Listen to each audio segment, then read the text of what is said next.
नमस्कार दोस्तों, स्वागत है आपका हमारे चैनल धैर्य 777 पर। आज हम लेकर आए हैं जीव विज्ञान से महत्वपूर्ण प्रश्न।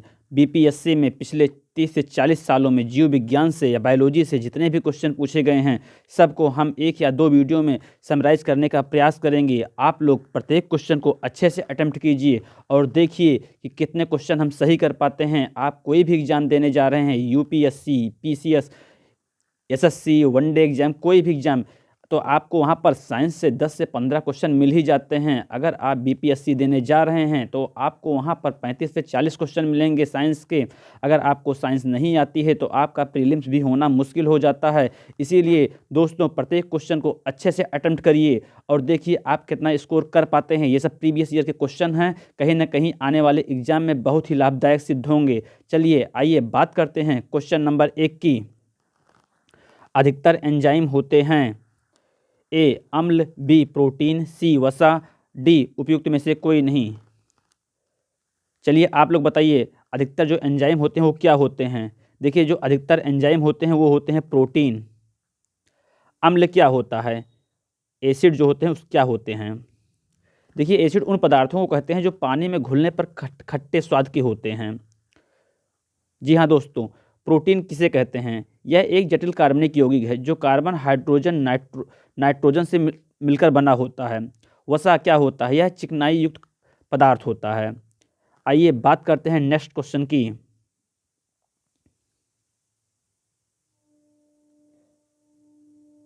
किस वैज्ञानिक चिकित्सक ने पहली बार टीकाकरण की शुरुआत की थी? A Edward Jenner, B Joseph Lister, C Robert Koch, D Eli Lilly. चलिए आप लोग बताइए इसका आंसर क्या होगा। जो वैक्सीनेशन का सबसे पहले किस वैज्ञानिक ने शुरू की थी? वैक्सीनेशन सबसे पहले किस वैज्ञानिक ने शुरू की थी? उसको शुरू किया था एडवर्ड जेनर ने। जोसेफ लिस्टर ने क्या किया था? जोसेफ लिस्टर एक शल्य चिकित्सक थे। रॉबर्ट कोच, इन्होंने हैजा, एंथ्रेक्स तथा 6 रोगों पर गहन अध्ययन किया और उन्होंने अंततः सिद्ध कर दिया कि कई सूक्ष्म जीवों के कारण कई रोग होते हैं इंसानों में। इसके लिए उन्हें 1905 ईस्वी में नोबेल पुरस्कार से सम्मानित किया गया था। एली लिली भी एक साइंटिस्ट थे। आइए बात करते हैं नेक्स्ट क्वेश्चन की। कार्बोहाइड्रेट के अपघटन उपरांत अंतिम रूप से क्या बनता है? ए ग्लूकोज, बी माल्टोज, सी एमिनो अम्ल, डी ग्लिसरॉल। चलिए सबसे पहले हम जानते हैं ग्लूकोज क्या होता है। देख, ग्लूकोज ये होता है ग्लूकोज, यह एक सिंपलेस्ट कार्बोहाइड्रेट है। सिंपलेस्ट कार्बोहाइड्रेट है।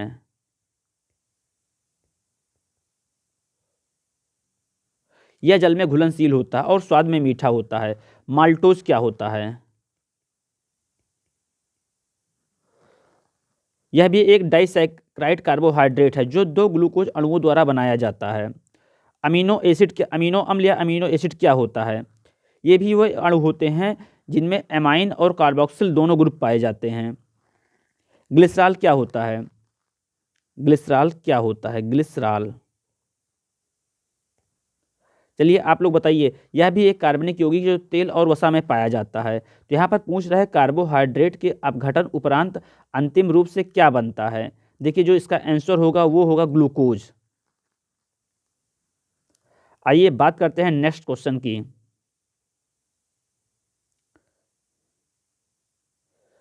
पाइनस, फर, स्प्रूस, सेडार। देखिए यहाँ पर टाइपिंग में गलती हुई है, सेडार है, दा नहीं है। लार्च एवं साइप्रस आदि मशहूर लकड़ी उत्पादक पौधों में बहुत से भारत के पहाड़ी क्षेत्रों में भी पाए जाते हैं। यह सभी क्या कहलाते हैं? एक बीजपत्री, द्विबीजपत्री, आवृत्तबीजी, अनावृत्तबीजी। चलिए आप लोग बताइए इसका आंसर क्या होगा। देखो, एक बीजपत्री को मोनोकोटिलीडॉन कहते हैं। मोनोकोटी, इंग्लिश में मोनोकोटिलीडॉन। मोनोकोटिलीडॉन क्या होते हैं? यह सपुष्पक पौधों का एक समूह है जिनके बीजों में एक बीज पत्र होते हैं, जैसे धान हुआ, गेहूं हुआ, और इनकी जड़ें जो होती हैं ज़्यादा विकसित नहीं होती, इसलिए इसे मोनोकोटिलीडॉन कहा जाता है। डाइकोटिलीडॉन क्या होता है? ये ऐसे पौधे हैं जो फूल पैदा करते हैं और फलों में इनके बीज धारण करते हैं। इनकी जड़ें जो होती हैं वो काफ़ी विकसित होती हैं। आवृत्तबीजी क्या होता है, या एंजियोस्पर्म। ऐसे पौधे जो फूल पैदा करते हैं उन्हें एंजियोस्पर्म कहते हैं। अनावृत्तबीजी या जिम्नोस्पर्म,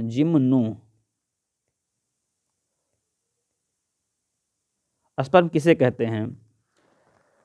जिम्नोस्पर्म ऐसे पौधों या वृक्षों को कहा जाता है जिनका बीज जो होते हैं फूलों में पनपने और फलों में बंद होने की बजाय छोटी टहनियों या शंकुओं में खुली अवस्था में रहते हैं, उन्हें जिम्नोस्पर्म कहते हैं। तो यहाँ पर पूछ रहा है ये सब जो पौधे हैं किसके अंतर्गत आएंगे, ये सब अनावृत्तबीजी या जिम्नोस्पर्म के अंतर्गत आएंगे। आइए बात करते हैं नेक्स्ट क्वेश्चन की।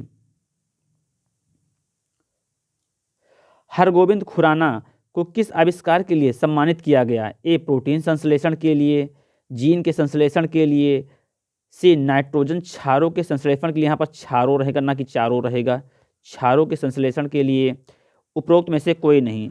चलिए आप लोग बताइए इसका आंसर क्या होगा। जो हरगोविंद खुराना को सम्मानित किया गया था नोबेल पुरस्कार से, किसके लिए किया गया था, वो जीन संश्लेषण के लिए किया गया था। आइए बात करते हैं नेक्स्ट क्वेश्चन की।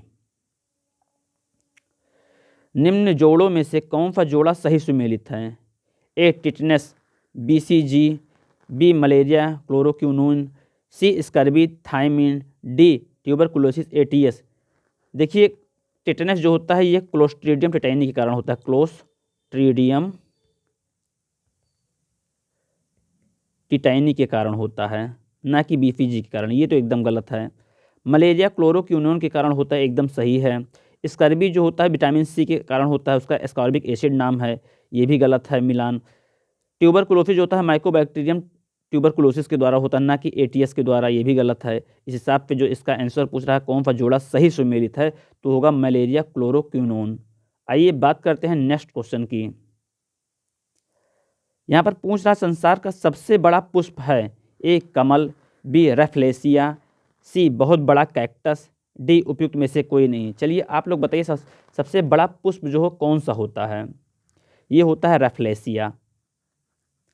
आइए बात करते हैं नेक्स्ट क्वेश्चन की। एस्प्रिन है। ए प्रतिजैविक, बी एंटीपायरेटिक, सी सामक, डी उपयुक्त में से कोई नहीं। देखिए जो एस्प्रिन होता है वो एंटीपायरेटिक होता है, एंटीपायरेटिक। जब आदमी को काफ़ी तेज़ से बुखार हो जाता है तो एस्प्रिन की दवा दी जाती है, यह ज्वरनाशक होता है। इस हिसाब से इसका आंसर होगा विकल्प बी। आइए बात करते हैं नेक्स्ट क्वेश्चन की। सबसे लंबा जीवित वृक्ष है। ए यूकेलिप्टस, बी सिकोया, सी देवदार, डी नीम। चलिए आप लोग बताइए इसका आंसर क्या होगा। देखिए बहुत ही सिंपल क्वेश्चन है, सारे एग्जाम में पूछे जाते हैं इस तरह के क्वेश्चन, देखने में वेरी सिंपल लगते हैं लेकिन अक्सर सरल क्वेश्चन ही एग्जाम में गलत होते हैं। तो कृपया करके प्रत्येक क्वेश्चन को सावधानीपूर्वक अटेम्प्ट कीजिएगा, परीक्षा हाल में ऐसे क्वेश्चन आसानी से गलत हो जाते हैं। जो इसका आंसर होगा सबसे लंबा जीवित वृक्ष है वो है सिकोया। आइए बात करते हैं नेक्स्ट क्वेश्चन की। जीवन चक्र की दृष्टि से पौधे का सबसे महत्वपूर्ण अंग है। ए पुष्प, बी तना, सी पत्ती, डी जड़। चलिए आप लोग बताइए इसका आंसर क्या होगा। देखिए जो इसका आंसर होगा वो होगा पुष्प।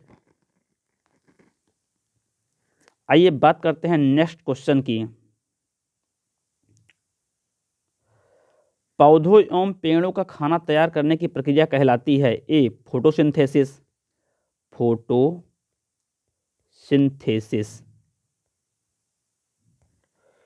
बी कार्बोहाइड्रोलिसिस, सी मेटाबॉलिक सिंथेसिस, डी फोटोसेंसिटाइजेशन। तो यहाँ पर कह रहा है पौधों एवं पेड़ों का खाना तैयार करने की प्रक्रिया। जी दोस्तों, जो पौधे होते हैं अपने जो खाना बनाते हैं वो फोटोसिंथेसिस के अंतर्गत बनाते हैं। इस हिसाब से जो इसका आंसर होगा वो फोटोसिंथेसिस होगा। आइए बात करते हैं नेक्स्ट क्वेश्चन की। एस्प्रिन कहाँ से मिलती है। अभी बताया था आपको एस्प्रिन जो होती है एक एंटीपायरेटिक होती है। यहाँ पर पूछ रहा है कहाँ से मिलती है। ए पेट्रोलियम से, बी पृथ्वी से, सी एक पेड़ से, डी एसिड की रासायनिक अपक्रिया से। चलिए आप लोग बताइए कहाँ से मिलती है। एस्प्रिन जो मिलती है वो एक पेड़ से मिलती है। आइए बात करते हैं नेक्स्ट क्वेश्चन की। स्त्रियों की तुलना में पुरुष अधिक वर्णांधता से पीड़ित हो सकते हैं। ए वे अधिक मानसिक तनाव से गुजरते हैं, बी वे अधिक देर घर से बाहर रहते हैं, सी उनमें केवल एक्स क्रोमोसोम होता है, डी उनमें साधारणतया कम चर्बी होती है।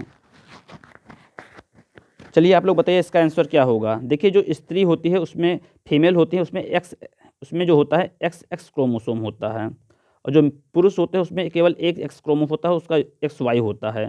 तो इस हिसाब से इसका पूछ रहा है आंसर क्या होगा। स्त्रियों की तुलना में पुरुष अधिक वर्णांधता से पीड़ित हो सकते हैं क्योंकि उनमें जो है एक एक्स क्रोमोसोम होता है। बिल्कुल सही है।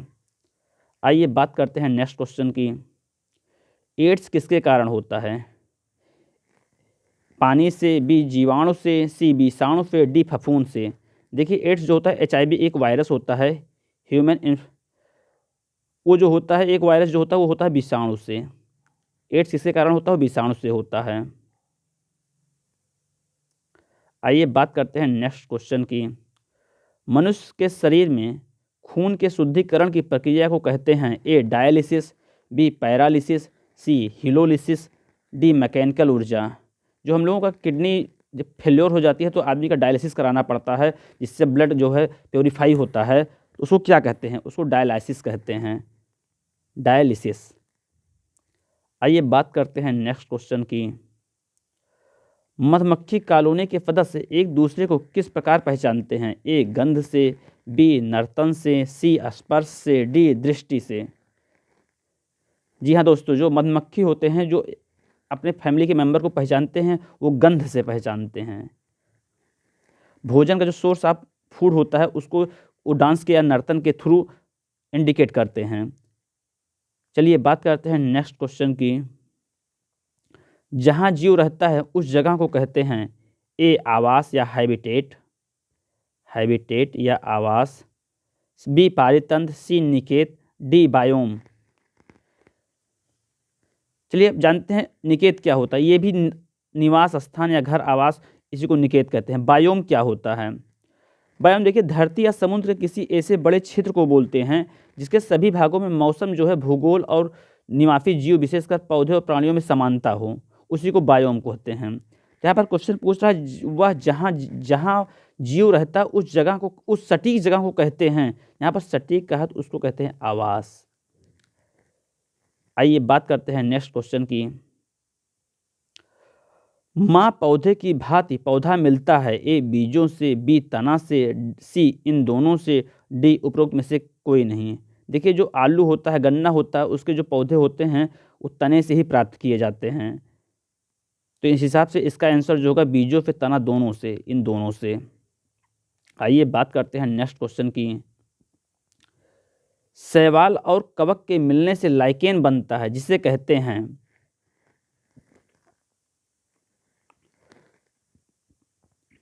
देखिए इसको कहते हैं म्यूटुलिज्म, म्यूटुलिज्म।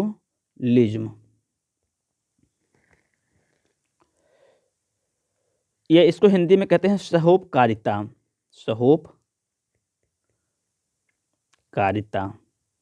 ये क्या होता है। दो भिन्न जातियों के जीवों का एक ऐसा संबंध होता है जिसमें दोनों जीव एक दूसरे की क्रियाओं से लाभ पाते हैं। जी हाँ दोस्तों, दो विभिन्न जातियों के जीवों का ऐसा संबंध होता है जिसमें दोनों जीव एक दूसरे की क्रियाओं से लाभ पाते हैं। पैरासिटिज्म क्या होता है, पैरासिटिज्म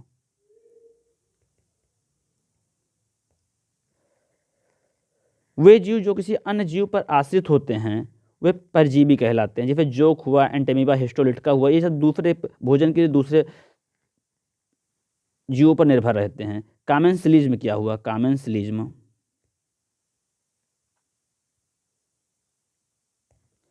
कामेंसिलिज्म में क्या होता है, या इसे सहभोजता कहते हैं।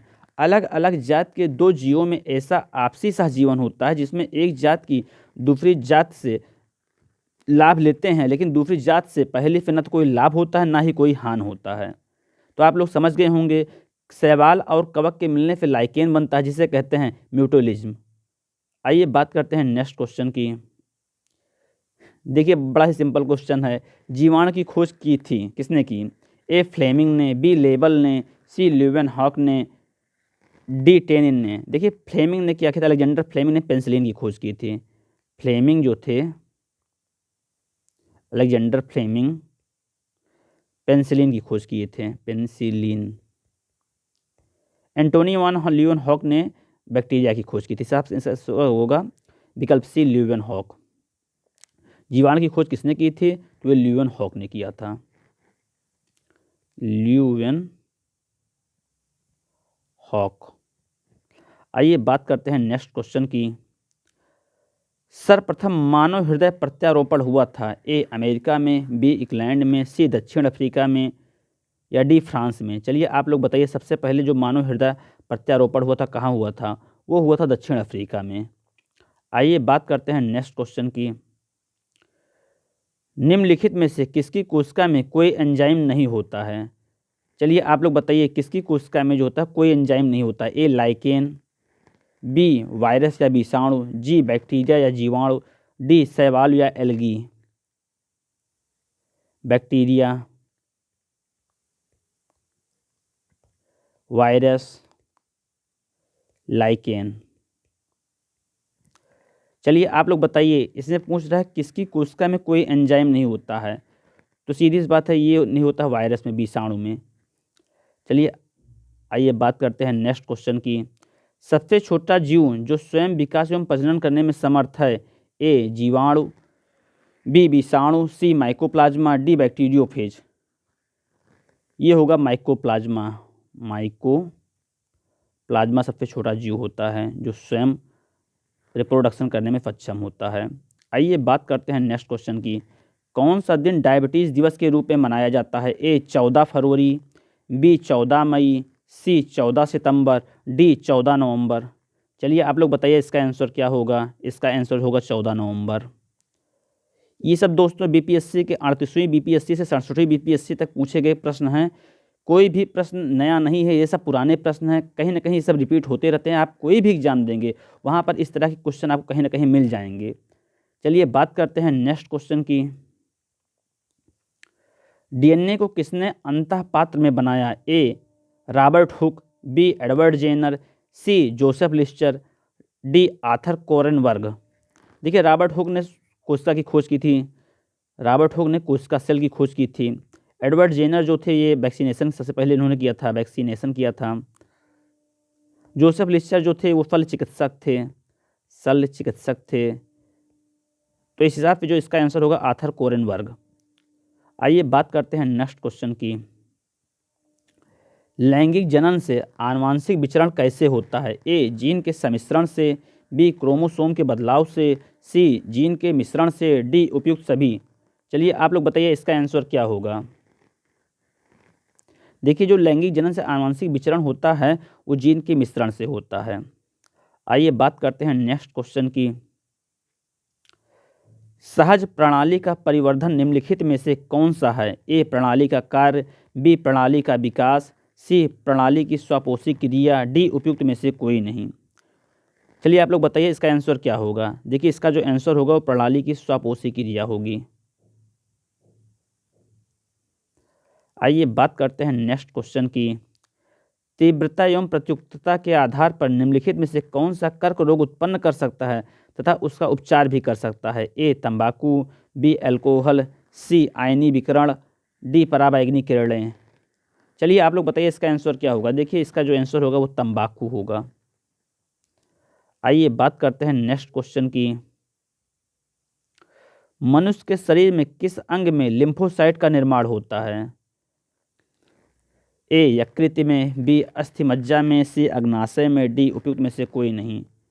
देखिए जो लिम्फोसाइट का निर्माण होता है वो बोन मैरो या अस्थिमज्जा में होता है, बोन मैरो या अस्थिमज्जा में होता है। आइए बात करते हैं नेक्स्ट क्वेश्चन की। देखिए यहाँ पर टाइपिंग में गलती हुई, ये एफ्लाटॉक्सिन है, एफ्लाटॉक्सिन ना कि अफ्लाटॉक्सिन। मनुष्य में अफ्लाटॉक्सिन खाद्य विषाक्तता द्वारा सामान्यतः कौन सा अंग प्रभावित होता है? ए हृदय, बी फेफड़ा, सी वृक्क। ये देखिए यहाँ पे टाइपिंग में गलती हुई है, ये वृक्क है। डी यकृति। जो अंग प्रभावित होता है वो होता है यकृति। आइए बात करते हैं नेक्स्ट क्वेश्चन की। वैस्कुलर पौधों में या संवहनीय पौधों में पानी ऊपर किससे जाता है? Parenchyma tissue, B xylem tissue, C meristem, C phloem tissue. देखिए जो पानी जाता है वो जल से जाइलम के थ्रू जाता है, जड़ से, और जो पत्तियाँ खाना बनाती हैं वो फ्लोएम होता है। तो खाद्य पदार्थ जो होता है वो फ्लोएम के थ्रू आता है जड़ों को, और जो पानी जाता है वो जाइलम के द्वारा जाता है। इस हिसाब से जो इसका आंसर होगा वो होगा जाइलम टिश्यू। आइए बात करते हैं नेक्स्ट क्वेश्चन की। सर्वदाता वर्ग के रक्तदाता का वर्ग रक्त ग्रुप होता है A B C O D B. चलिए आप लोग बताइए यूनिवर्सल डोनर कौन होता है? यूनिवर्सल डोनर ये होता है ओ। आइए बात करते हैं नेक्स्ट क्वेश्चन की। हड्डियों की पढ़ाई विज्ञान की किस शाखा के अंतर्गत होती है? ए जियोलॉजी, बी सेरोलॉजी, सी ओस्टियोलॉजी, डी ओरोलॉजी। चलिए आप लोग बताइए इसका आंसर क्या होगा? देखिए जियोलॉजी।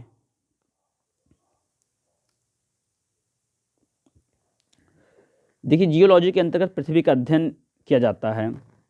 सेरोलॉजी, इसके अंतर्गत सीरम एवं अन्य शारीरिक तरल पदार्थों का अध्ययन किया जाता है। ओरोलॉजी, जो इसके अंतर्गत पर्वतों का अध्ययन किया जाता है। तो इस हिसाब पे जो हड्डियों का अध्ययन किया जाता है वो ओस्टियोलॉजी के अंतर्गत किया जाता है, ओस्टियोलॉजी। आइए बात करते हैं नेक्स्ट क्वेश्चन की। बहुत ही इंटरेस्टिंग क्वेश्चन है, बहुत ही इंपॉर्टेंट क्वेश्चन है। यहाँ पर पूछ रहा है मनुष्य की खोपड़ी में कितनी अस्थियाँ होती हैं? ये भी बीपीएससी में पूछा गया क्वेश्चन है। ए 28, बी 30, सी 32, डी 34। चलिए आप लोग बताइए मनुष्य की जो खोपड़ी होती है, स्कल होता है, उसमें कितनी बोन्स होती हैं? उसमें 28 बोन्स होती हैं, 28 बोन्स होती हैं। आइए बात करते हैं नेक्स्ट क्वेश्चन की। मनुष्य के शरीर में पैर की हड्डी ए खोखली होती है, बी ठोस होती है, सी कीलक होती है, डी सारंध्री होती है। चलिए आप बताइए ये हालो होती है कि सॉलिड होती है? जो पैर की हड्डी होती है वो सॉलिड होती है कि हालो होती है, कीलक होती है, सारंध्री होती है? ये खोखली होती है, हालो होती है। आइए बात करते हैं नेक्स्ट क्वेश्चन की। 20 वर्ष की आयु में मानव शरीर में हड्डियों की संख्या होती है लगभग ए 100, बी 200, सी 300, डी उपयुक्त में से कोई नहीं। चलिए आप लोग बताइए इसका आंसर क्या होगा? देखिए जो 20 वर्ष की आयु में जो हम लोग में बोन्स होती है, बोन्स की संख्या वो होती है 206। बच्चों में होती है नियर अबाउट 300, 208 या 300 नियर अबाउट। तो हिसाब से इसका आंसर होगा उपयुक्त में से कोई नहीं। आइए बात करते हैं नेक्स्ट क्वेश्चन की। जैविक सिस्टम में रासायनिक क्रिया में की प्रक्रिया को तेज करने में उत्तरदायी पदार्थ है ए बैक्टीरिया, बी डीएनए, सी एंजाइम, डी इंसुलिन। तो इसका आंसर जो होगा वो होगा एंजाइम। आइए बात करते हैं नेक्स्ट क्वेश्चन की। इल्यूनिन प्राप्त होता है अदरक के प्रकंद से, बी डहेलिया की जड़ों से, सी बालसम पुष्प से, डी आलू की कंद से। इल्यूनिन जो प्राप्त होता है वो प्राप्त होता है डहेलिया की जड़ों से। आइए बात करते हैं नेक्स्ट क्वेश्चन की। 80% से अधिक सेल में पाया जाने वाला पदार्थ है ए प्रोटीन, बी चर्बी, सी खनिज, डी जल। देखिए ये होगा जल। आइए बात करते हैं नेक्स्ट क्वेश्चन की। आधुनिक मनुष्य का पूर्वज है ए जावा मनुष्य, बी पैकिंग मनुष्य, सी क्रोमैग्नान मनुष्य, डी नियंडरथल मनुष्य। ये है, चलिए आप लोग बताइए, ये है जावा मैन, ये है पैकिंग मैन, ये है क्रोमैग्नान, ये है नियंडरथल। हम लोगों के जो पूर्वज थे वो क्रोमैग्नान मानव थे। आइए बात करते हैं नेक्स्ट क्वेश्चन की।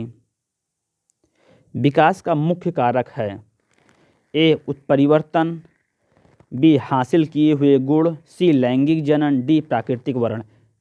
चलिए आप लोग बताइए विकास का जो मुख्य कारक है वो है प्राकृतिक वर्ण।